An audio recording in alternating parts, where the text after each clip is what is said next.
Gujarat's #1 engineering university, Sankalchand Patel University, 9642706257.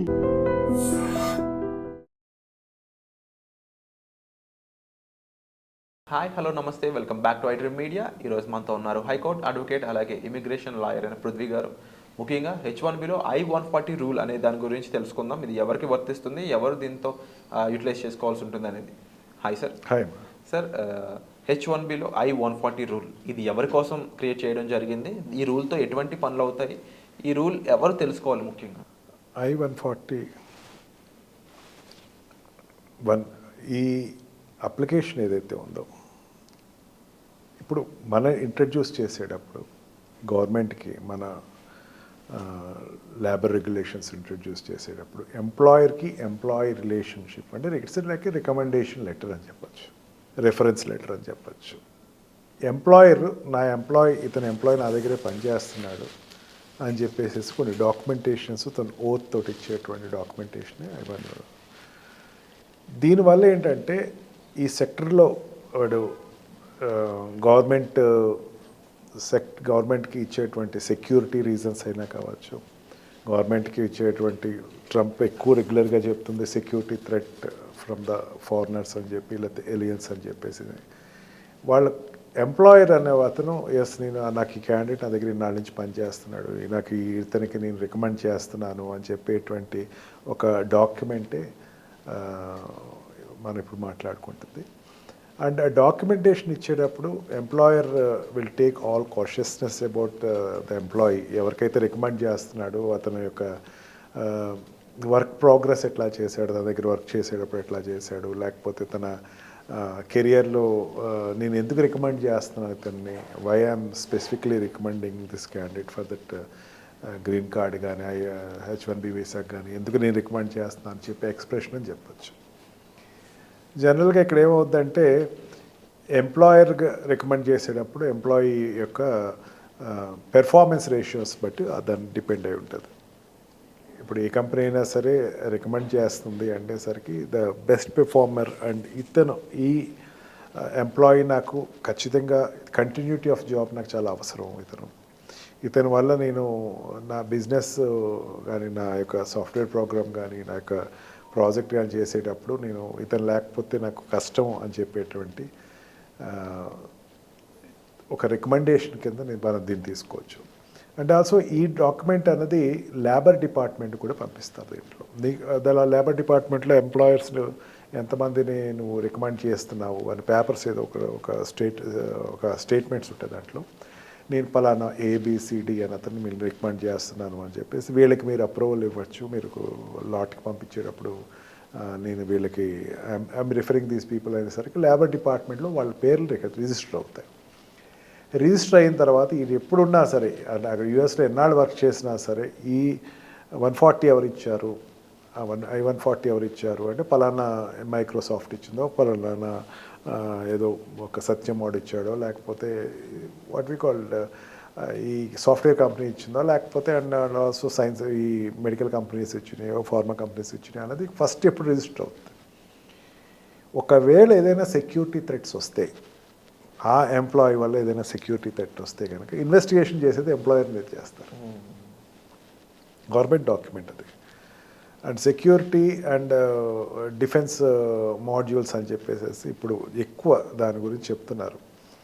అంటే ఈ వచ్చినటువంటి ఫారినర్ కానీ, లేకపోతే ఈ ఇమిగ్రెంట్ కానీ ఇతని గురించి మీరు చెప్పేటప్పుడు యూ నో హిమ్ పర్సనల్లీ అంటే verified all the documents pertaining to that employee. అతను అన్నీ నేను వెరిఫై చేస్తాను, నా దగ్గర ఉన్న నాళ్ళు చాలా బ్రహ్మాండంగా చేశాడు, ఇతని ఈ బ్యాక్గ్రౌండ్ నాకు ఇచ్చినటువంటి బయోడేటాస్ ఇవి అనే ప్రూఫ్స్ తోటి ఆ డాక్యుమెంట్స్ వేస్తారు. కాబట్టి వన్ వే ఆర్ అదర్ అతను ఎంప్లాయీకి సంబంధించినటువంటి ఒక రకమైనటువంటి ఫోర్కాస్టింగ్ అతను గవర్నమెంట్కి ఇస్తున్నాడు. It's government document. దానికి ఏదైనా మిస్ఫైర్ అయ్యి లేకపోతే ఇన్ఫర్మేషన్ పాయింట్ అతను ఇన్ఫర్మేషన్స్ తప్పు ఇచ్చాడు అని తేలితే కనుక ఎంప్లాయర్ ఏదైతే ఉన్నారో ఆ కంపెనీ మీద ఒక నిఘా పెట్టడం అనేది, లేకపోతే దాని మీద ఫర్దర్ యాక్షన్ తీసుకుంటాం అనేది జరుగుతుంది. అందుకని ఎంప్లాయర్ ఇచ్చేటప్పుడు చాలా కాషియస్గా ఇస్తాడు. ఎంప్లాయీని యాక్సెప్ట్ చేసేటప్పుడు కూడా ఎంప్లాయర్ చాలా ఇతను I'm not telling about the shell companies. అంటే ఇది చాలా క్రూషియల్ ప్రొసీజర్లా కనిపిస్తుంది, ఎందుకంటే గ్రీన్ కార్డ్ అనేది ఒక సిటిజన్షిప్కి ఆధారభూతమైనది. అండ్ మరీ ముఖ్యంగా అమెరికాలో కంప్లీట్గా ఒక రైట్ అనేది ఆయనకి ఇచ్చే ముందు తీసుకునే ప్రొసీజర్ కాబట్టి చాలా డెప్త్ రీసెర్చ్ అనేది ఉంటుందంటారు ఇండివిజువల్ కూడా.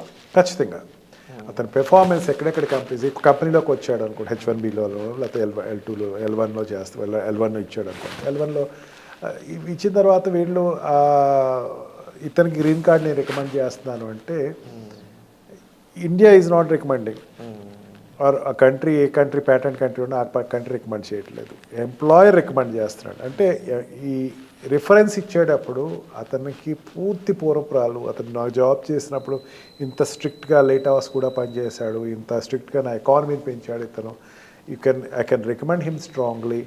And also I know about his background, because whenever he take leaves he used to give explanation very క్లీన్గా ఇచ్చేవాడు అన్నది వెరిఫై చేసుకుని అతను గ్రీన్ కార్డ్ ఇవ్వచ్చు. గ్రీన్ కార్డ్ ఇవ్వటం అంటే పర్మనెంట్ రెసిడెన్సీ ఇచ్చినట్టు. ఇక్కడ అతను ఉండొచ్చు, ఇక్కడ మన అమెరికాలో ఉండొచ్చు. Employer is nothing but American person, American company, American ఇంకో అమెరికన్ రికమెండ్ చేస్తున్నాడు, ఇంకొక ఎన్ఆర్ఐనో లేకపోతే ఒక ఎంప్లాయర్నో రికమెండ్ చేస్తున్నాడంటే ఆ కాషియస్ 100% వాళ్ళు తీసుకుంటారు. ఇతను ఇక్కడ ఉండటం వల్ల నా కంపెనీకి డెవలప్ అవుతుంది అనేది ఎకనామికల్ వాళ్ళ బిజినెస్ కోణంలో వాళ్ళు చూస్తారు. ఇవన్నీ చూసి ఒక గ్రీన్ కార్డ్కి అప్లై చేసేటప్పుడు కంపెనీ ఇస్తుంది. అన్లెస్ వాడు స్టాండర్డ్గా పనిచేసినటువంటి కొత్తగా వచ్చిన ఎంప్లాయీకి అయితే ఇవ్వదు ఎంప్లాయర్. అందుకే స్టాండర్డ్గా తన దగ్గర పనిచేసే వాళ్ళకి అతని పెర్ఫార్మెన్స్ చూసుకుని అతని యొక్క రేషియోస్ చూసుకుని వాళ్ళు రికమెండ్ చేయడం జరుగుతుంది. దాన్ని బట్టి గ్రీన్ కార్డ్ లాట్కి వెళ్తాడు. గ్రీన్ కార్డ్ లాట్కి వెళ్ళాడంటే రెఫరల్ ఎవరు ఇచ్చారు, పలానా వాళ్ళు ఇచ్చారు. రేపొద్దున ఏదైనా సరే అక్కడ 9/11 చాలా ఎక్కువ దుడుస్తారు. ఎప్పుడు రాకూడనేటువంటి దౌర్భాగ్యం కంట్రీకి వచ్చిందని ఫీల్ అవుతూ ఉంటారు. అందుకని ఏంటంటే ఈ డాక్యుమెంటేషన్ అనేది చాలా స్ట్రిక్ట్ చేస్తారు. తర్వాత నుంచి ట్విన్ టవర్స్ ఇష్యూస్ దగ్గర నుంచి బాగా స్ట్రిక్ట్ చేయడం జరుగుతుంది. అందుకని ప్రతి డాక్యుమెంటేషన్ ఇండియన్స్ ఇంకొంచెం ఎక్కువ కాషియస్గా ఉండాలంటారు. డెఫినెట్గా కాషియస్గా ఉండాలి. మన ఎంప్లాయర్ మనల్ని రికమెండ్ చేసి గ్రీన్ కార్డ్ కోసం అప్లై చేస్తున్నాడు అనేసరికి we must be very much what you call trust believer to our company. Submitting of documents ఏ విధంగా ఉంటుంది సార్ ఇందులో? ఏది డాక్యుమెంట్స్ సబ్మిట్ చేయాల్సిన అవసరం ఏమైనా ఉంటుందా, ఏముంటుంది? ఒక లాట్కి వెళ్ళిన తర్వాత మనం చేయాల్సింది ఏమీ ఉండదు. ప్రతిదీ employer will take the care. Okay, premium కట్టి కూర్చుంటాం తప్ప ఏదైనా premium is also not mandatory to that. Me premium తీయలేదు ఇంకా, ఇప్పుడు ట్రంప్ ప్రీమియం మీద కూర్చోలేదు, ప్రీమియం నువ్వు కట్టేసి కూర్చో. బట్ అబ్జర్వ్ చేస్తూ ఉండు, నీ ఎంప్లాయర్ ఏమైనా ఇన్ టైంలో పంపిస్తాడు. వాట్ ఎవర్ ద డాక్యుమెంట్, నువ్వు పనిచేసిన డాక్యుమెంట్స్ అన్నీ నువ్వు గ్యాదర్ చేసి ఎంప్లాయర్కి ఇస్తే ఎంప్లాయర్ ఏం చేస్తాడు, గ్రీన్ కార్డ్కి లాట్కి పంపిస్తాడు. ఒక్కసారి నువ్వు లాట్కి నీ తరపున వాడు వెళ్ళిందంటే పూర్తి రెస్పాన్సిబిలిటీ ఎంప్లాయర్ తీసుకుంటాడని చెప్పచ్చు. మోస్ట్లీ ఎంప్లాయర్ ఇక్కడ ఎక్కువ చాలా మేజర్ రూల్ అది. తర్వాత వాడు అకౌంటెంట్కి, వాళ్ళ చార్ట్ అకౌంటెంట్స్కి అండ్ ఆల్సో లా అడ్వకేట్ని డిప్లాయ్ చేసుకుంటారు. అడ్వకేట్స్ ద్వారా ప్రాసెస్ చేస్తారు, కన్సల్టెంట్స్ ఉంటే దాంతో ప్రాసెస్ చేస్తారు. Anything which they have to complete June లోపల అన్ని ఏదైనా డాక్యుమెంటేషన్స్ అన్నీ కంప్లీట్ చేసేసుకుంటారు. And what the stuff which is there behalf of the employee అంతా కూడా వాళ్ళు డాక్యుమెంటేషన్ చేసుకుంటారు. అందుకని ఎంప్లాయర్ తోటి ఎప్పుడు కూడా రిలేషన్ బాండ్ అనేది పర్ఫెక్ట్గా ఉండాలి. Even when we say that నాకు కొంచెం స్ట్రెస్ ఫీల్ ఉందండి, నాకు లీవ్ కావాలండి అంటే ఇచ్చేస్తాడు వాడు. ఇండియాలో లాగా లేదు నువ్వు ఇది వర్క్ కంప్లీట్ చేసేసి వెళ్ళాను, ఆడే చెప్తాడు నాకు స్ట్రెస్ ఉంది సార్, కొంచెం పీర్ ప్రెషర్ ఉందంటే ఒక 1 వీక్ లీవ్ తీసుకున్నాను, గో అవుట్ సైడ్ 1 మంత్ తీసుకో, అది ఇండియాకి వెళ్ళిరా ఒకసారి, కొంచెం రిలాక్స్ అయ్యిరా. ఎందుకంటే ప్రెషర్ ఎక్కువ ఉంటుంది ఎంప్లాయీస్కి, చాలా ప్రెషర్, కాంపిటీషన్ ఉంది ఇప్పుడు, అందుకని ప్రెషర్ చాలా ఎక్కువ ఉంది. ఈ ప్రెషర్లో ఏంటంటే నాకు కొంచెం I'm feeling little bonded and burden అంటే please take leave, we can postpone your schedules and we can get it అంటే చాలా చాలా ఈజీగా కూల్గా చెప్తాడు. దే విల్ అబ్జర్వ్, క్లయింట్ తోటి వాటి మాట్లాడేటప్పుడు వెరిఫై చేసుకుంటూ ఉంటారు. అండ్ హాస్పిటల్ సెక్టర్స్లో అయితే పేషెంట్స్ తోటి ఉండేటువంటి బిహేవియర్ చూస్తారు. And how they are verifying with that consultancies చూస్తూ ఉంటారు. ఇవన్నీ వెరిఫై చేసుకుంటూ ఉంటాడు ఎంప్లాయర్ అనేవాడు. నిజంగా ఇండియాలో ఈ సిస్టమ్ కనుక ఇంట్రడ్యూస్ అయితే కనుక అద్భుతం అని చెప్పచ్చు. ఇక్కడ ఎంప్లాయీ రిలేషన్షిప్ అంతా go with political and other reasons బాగోదనడానికి మెయిన్ రీజన్ కూడా ఏంటంటే సార్, ఒక కైండ్ ఆఫ్ ఇన్సెక్యూరిటీ ఇద్దరి మధ్యన వాడు వీడిని ముంచేస్తాడు, వీడు వాడిని ముంచేస్తాడు, వీడు షూట్అవుట్ చేస్తాడు. యుఎస్లో అట్లా ఉండదు. దే విల్ గివ్ కానీ ఒకటి మన దే విల్ ఆఫర్ కాఫీ అంటారు. కాఫీ ఆఫర్ చేశారంటే షూట్ ఇట్ అవుట్ అండి. ఓకే. అది మాత్రం చాలా కాషియస్గా వీడు ఎప్పటికప్పుడు చాలా నిజాయితీగా ఉండి నిజాయితీకి వాల్యూ ఎక్కువ ఇస్తారు అక్కడ. వర్క్ నువ్వు చేసిన వర్క్ అప్రిసియేషన్ ఉంటుంది. అప్రిసియేషన్ అనేది డెఫినెట్లీ మన వాళ్ళు హార్డ్ వర్కర్స్ కాబట్టి డెఫినెట్. అందుకే ఇండియన్స్ని ప్రిఫర్ చేస్తారు. చైనీస్ తర్వాత ఇండియన్స్ని ఎక్కువ ప్రిఫర్ చేస్తారు. And wonderful sir, thank you so much. ఎప్పుడు కూడా US and visa and at the same time students, immigrants దీనికి సంబంధించిన క్రూషియల్ ఇన్ఫర్మేషన్ ఎప్పుడు కూడా మాతో షేర్ చేసుకుంటూ ఉంటున్నారు మీరు. అండ్ తప్పకుండా వాల్యుబుల్ ఇన్ఫర్మేషన్ ఇది. తప్పకుండా ఈ వీడియో చూస్తున్న ఆడియన్స్ ఎవరైనా సరే, మీ పేరెంట్స్ అయినా సరే, లేకపోతే స్టూడెంట్స్ అయినా సరే, లేకపోతే ఇమిగ్రెంట్స్ ఎవరైనా వెళ్దాం అనుకుంటున్న వాళ్ళు, ఆల్రెడీ అక్కడ ఉండి చూస్తున్న వాళ్ళు, వర్క్ చేస్తున్న వాళ్ళు, స్టడీ చేస్తున్న వాళ్ళు, రైట్ ఎక్స్పర్టీస్ అనేది మీకు సార్ ప్రొవైడ్ చేస్తున్నారండి. మీరు సరైన సలహాల కోసం మీ లైఫ్లో ఈ జర్నీలో సరైన గైడెన్స్ కోసం, ముఖ్యంగా అమెరికాకి సంబంధించిన ఎన్నో విషయాల కోసం మీరు సార్ని సంప్రదించవచ్చు. ఆ గైడెన్స్ సార్ ఇవ్వడం జరుగుతుంది. పర్సనల్ అపాయింట్మెంట్స్ అనేవి ఆల్రెడీ ఆన్లో ఉన్నాయి.